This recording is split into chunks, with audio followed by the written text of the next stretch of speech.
మీరు భూమికి ఉప్పు వలెనున్నారు. ఉప్పు తన ఉప్పుదనమును కోల్పోయిన యెడల దానిని తిరిగి పొందలేదు. అట్టి ఉప్పు బయట పారవేయబడి ప్రజలతో తొక్కబడినా కానీ మరెందుకు పనికిరాదు. ఇది యేసుప్రభు వారు చెప్పిన మాట. యేసుప్రభు వారు విశ్వాసంను ఉప్పుతో పోల్చారు. ఎందుకంటే ఉప్పు రుచిని ఇస్తుంది.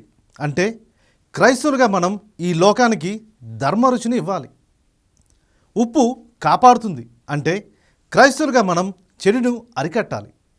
ఉప్పు కనిపించదు, కానీ దాని ప్రభావం చాలా ఎక్కువగానే ఉంటుంది. అలాగే క్రైస్తవులుగా చెప్పుకుంటున్న మనం మన విశ్వాస జీవితం కూడా ఉప్పులాగానే చాలా ప్రభావంగా ఉండాలి.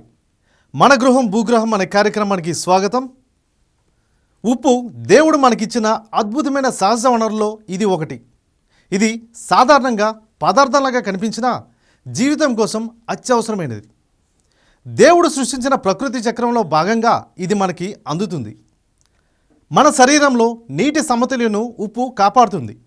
నాడీ వ్యవస్థ, కండరాల పనితీరుకు ఇది అవసరం. ప్రకృతిలో ప్రతి చిన్న వరం వెనుక దేవుడి యొక్క జ్ఞానం ఉంది. ఉప్పు కూడా అందులో ఒకటి. ఇది దేవుడిచ్చిన వరం అయినా దీన్ని జ్ఞానంతో మనం ఉపయోగించాలి. దేవుడు ప్రకృతిలో ఉప్పును జీవనానికి అవసరమైనదిగా ఉంచారు.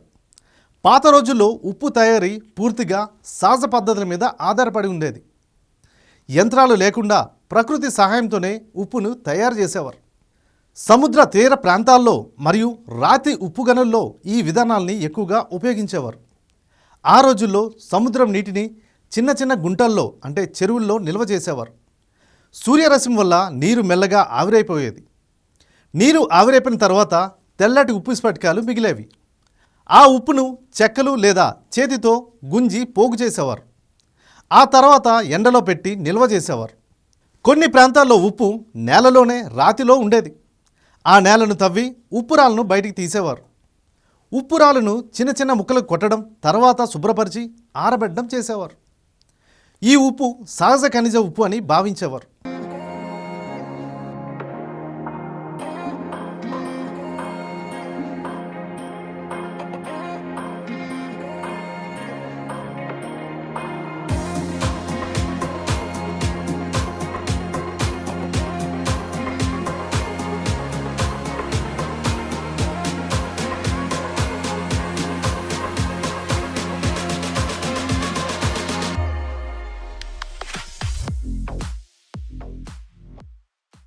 అయితే ప్రస్తుత రోజుల్లో డాక్టర్లు ఎందుకు ఉప్పును తగ్గించండి అని అంటున్నారు? ఎందుకంటే అధిక ఉప్పు రక్తపోటు, గుండె సమస్యలకు ఈనాడు కారణమవుతుంది. దేవుడు సృష్టించిన ప్రకృతి పరిపూర్ణమైనది. కానీ మనిషి తన సౌకర్యం కోసం మార్పులు చేయడం ప్రారంభించినప్పుడు సమస్యలు మొదలయ్యాయి. ఆ రోజుల్లో సహజమైన ఆహారం, స్వచ్ఛమైన గాలి, శారీరక శ్రమ ఎక్కువగా ఉండేది. అలాంటి సమయంలో ఉప్పు, చక్కెర పరిమితంగా తీసుకునేవాళ్ళం.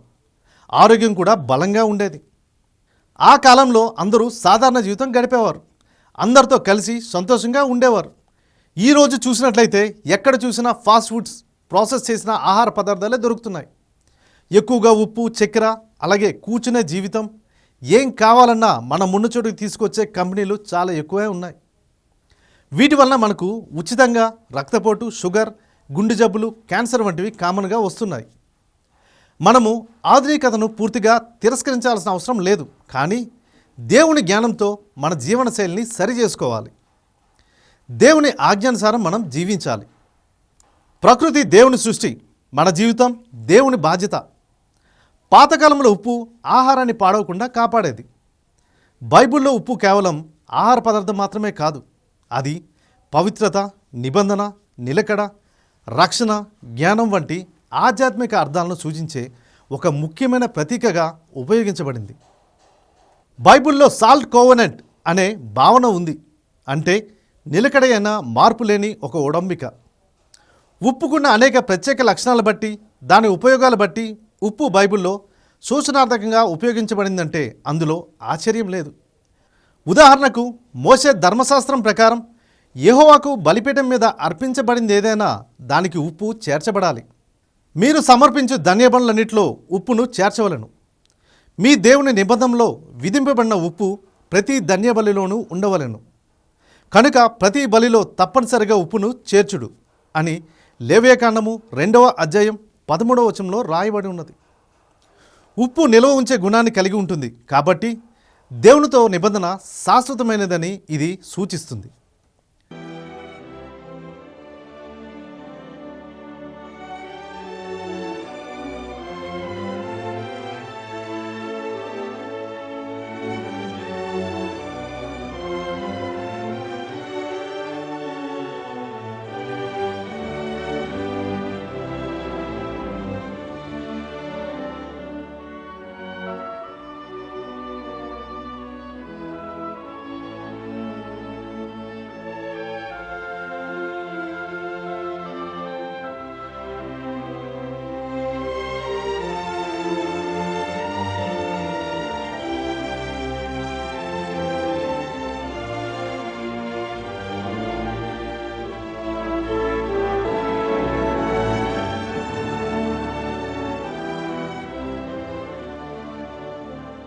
ప్రాచీన కాలంలో ముఖ్యంగా మధ్యప్రాచ్య ప్రాంతంలో పుట్టిన శిశువులకు ఉప్పు రుద్దడం అనేది ఆచారంగా ఉండేది.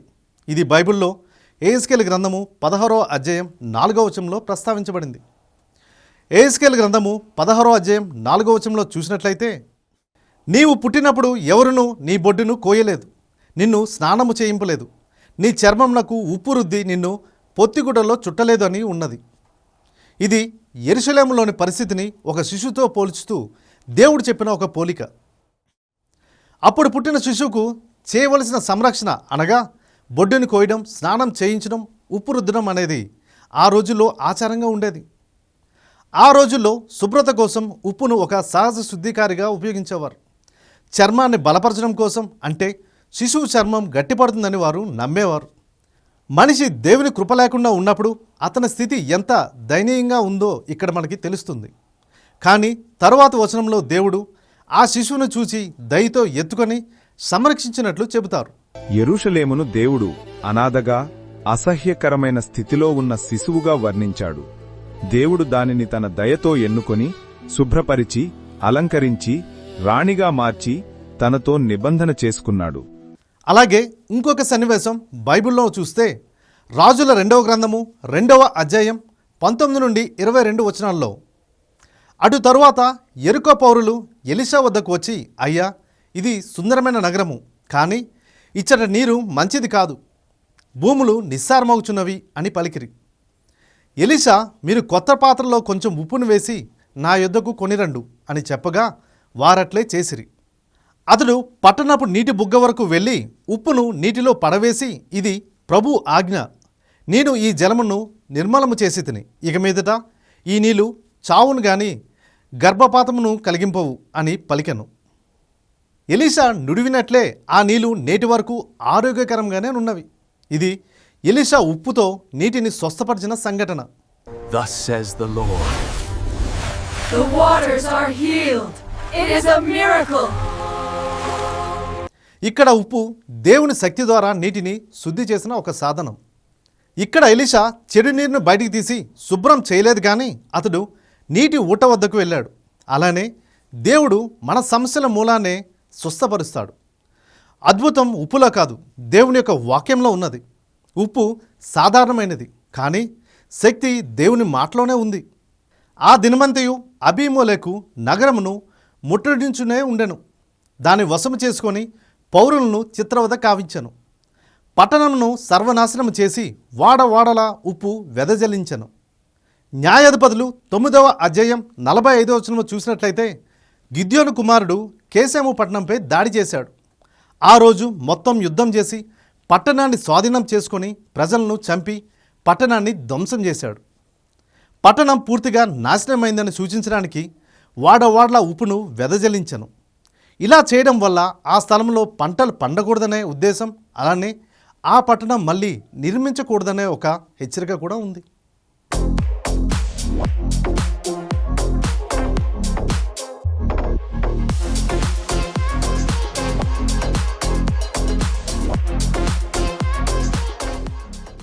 ఇక్కడ ఉప్పు శుద్ధి కాదు కానీ నాశనం మరియు శాపం అనే అర్థంలో ఉపయోగించబడింది.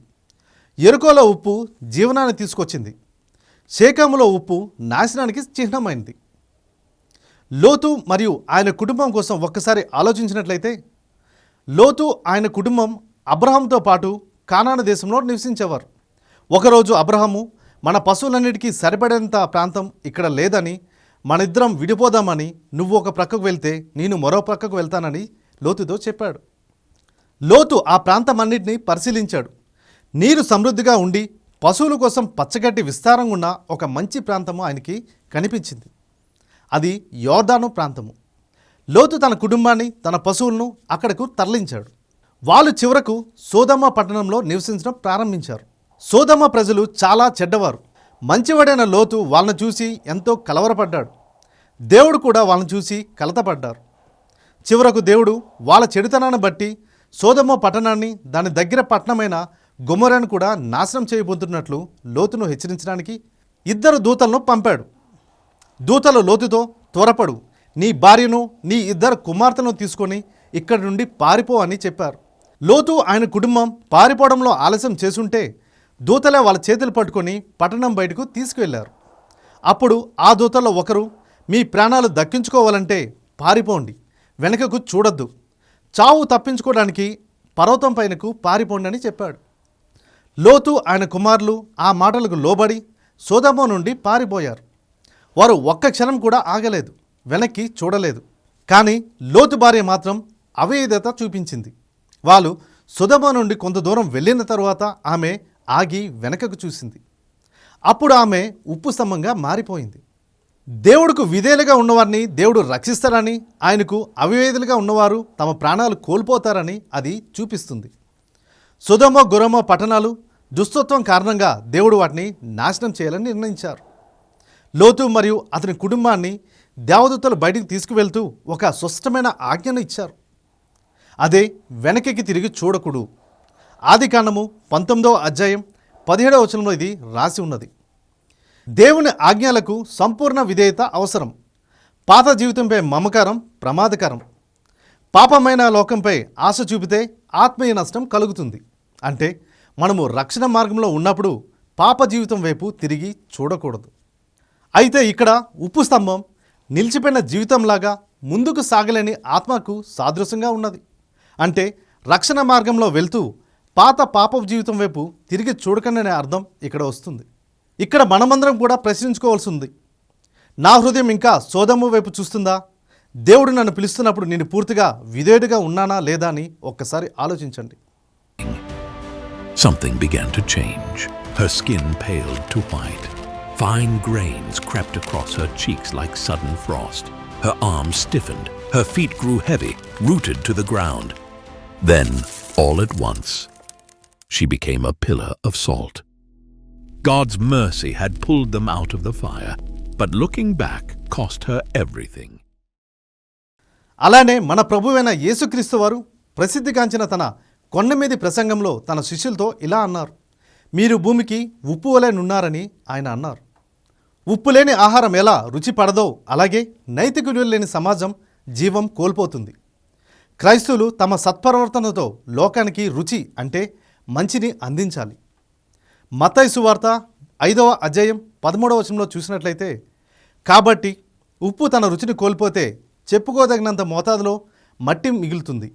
అది దారుల్లోని లేక మనుషులు నడిచే మార్గంలోనూ కంకర్లా పడివేయడానికి తప్ప దేనికి పనికిరాదని ఆయన చెబుతున్నారు. ఉప్పు లేని ఆహారం రుచిలేనిదిగా ఉంటుంది. అలాగే నైతిక విలువలు లేని సమాజం జీవం కోల్పోతుంది. ఉప్పు చిన్నదే కానీ ఆహారం మొత్తం ప్రభావం చేస్తుంది. అలాగే మంచి విలువలు కనిపించిపోయినా సమాజాన్ని నిలబడతాయి. యేసు ప్రభువారు మనల్ని ఉప్పుతో పోల్చినప్పుడు 3 విషయాలు తెలియజేస్తున్నారు. అవి రుచిని ఇవ్వడం, చెడును ఆపడం, ప్రభావం చూపించడం. క్రైస్తవులైన మనం ప్రేమ, క్షమ, సత్యంతో ఈ లోకానికి మంచి రుచిని ఇవ్వాలి. పాతకాలంలో ఉప్పు పదార్థాలను చెడిపోకుండా కాపాడేది. అలాగే మన సత్ప్రవర్తన చెడును నిరోధించాలి. ఉప్పు తక్కువైనా ప్రభావం ఎక్కువ చూపిస్తుంది. మనము కొద్దిమంది అయినా ప్రభావం గొప్పది కావాలి.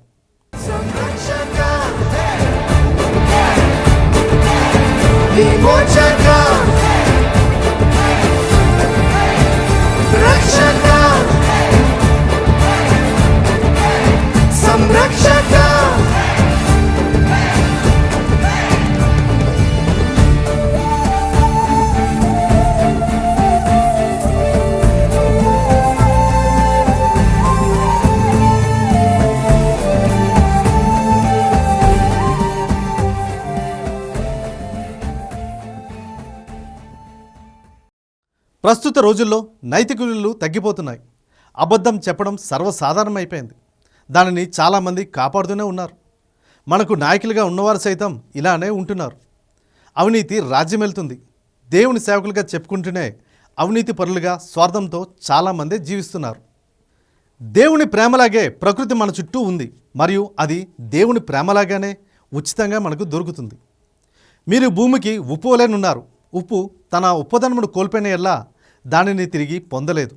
అట్టి ఉప్పు బయట పారవేయబడి ప్రజలతో తొక్కించబడేటికే కానీ మరెందుకు పనికిరాదు. క్రైస్తవులుగా మనము ఈ హెచ్చరికను జాగ్రత్తగా వినాల్సిందే. ఈ లోక ఆచారాలని ఆరాధన పక్కతో పట్టించడం, దేవుడు చేయమన్న పనిని తప్ప మిగతావి చేయడం, ఈ లోక సంపదపై ఆశతో దేవుని డబ్బును దోచుకోవడం, ఇలా దేవునికి అయిష్టమైన పనులు మనం చేస్తూనే ఉన్నాం. ఇలాంటి దేవునికి ఇష్టం లేని ప్రవర్తనలో మనం పడిపోకుండా జాగ్రత్త వహించాలి. లేకపోతే ఆధ్యాత్మికంగా క్షీణించిపోయి తన సారాన్ని కోల్పోయిన ఉప్పులా నిష్ప్రయోజకరంగా మారిపోతాం. క్రైస్తవులమైన మనము నిజాయితీగా ఉండాలి, ప్రేమతో ప్రవర్తించాలి, నీతిమంతులుగా జీవించాలి. అప్పుడే సమాజం మళ్ళీ రుచిని పొందుతుంది. అటువంటి జీవితం మన నాయకుల్లో, మన అందరిలో కలగాలని కోరుకుంటూ మీ క్రాంతి స్వరూప్. చూస్తూనే ఉండండి మన దివ్యవాణి టీవీ. వచ్చే వారం మరికొత్త విశేషాలతో మరలా కలుద్దాం.